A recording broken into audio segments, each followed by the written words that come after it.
Seorang tenaga kerja Indonesia di Malaysia, Seni, berusia 47 tahun, diduga menjadi korban penganiayaan dan tidak menerima gaji selama lebih dari 20 tahun. Hingga saat ini, korban belum dapat dipulangkan ke Indonesia karena masih dibutuhkan dalam proses hukum yang berjalan di Malaysia. Menteri Pelindungan Pekerja Migran Indonesia, Muhtarudin, menyampaikan bahwa korban masih berstatus sebagai saksi dalam persidangan yang melibatkan majikannya. Oleh karena itu, pemerintah Indonesia belum bisa memulangkan korban sebelum seluruh proses hukum selesai. Meski belum bisa kembali ke tanah air, pemerintah memastikan bahwa korban telah mendapatkan pendampingan. KBRI di Malaysia, pengacara, serta otoritas setempat memberikan bantuan hukum dan perlindungan selama proses hukum berlangsung.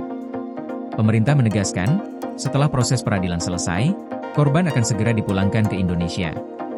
Kasus ini terungkap setelah kepolisian Malaysia menangkap pasangan suami istri, Azhar Mataib dan Zuzian Mahmud, yang diduga terlibat dalam praktik perdagangan manusia terhadap Seni. Keduanya diduga melakukan eksploitasi, kerja paksa, serta tindakan yang menyebabkan luka serius pada korban. Pasangan tersebut dijerat dengan Undang-Undang Anti Perdagangan Orang dan Anti Penyelundupan Migran tahun 2007, serta pasal dalam Kitab Undang-Undang Hukum Pidana setempat. Proses hukum saat ini masih berjalan di Malaysia. Polisi mengungkap, laporan kasus ini berasal dari anak majikan itu sendiri. Ia mengaku mendapat informasi melalui pesan singkat bahwa korban mengalami kekerasan. Salah satu peristiwa yang terungkap adalah dugaan penyiraman air panas ke dalam mulut korban, yang dilakukan karena korban dituduh menggunakan kecap tanpa izin. Dari hasil penyelidikan, Seni diduga telah bekerja selama lebih dari 2 dekade sebagai pekerja rumah tangga dengan jam kerja yang berlebihan. Selama itu pula, korban disebut tidak menerima gaji yang layak serta tidak mendapatkan waktu istirahat yang cukup.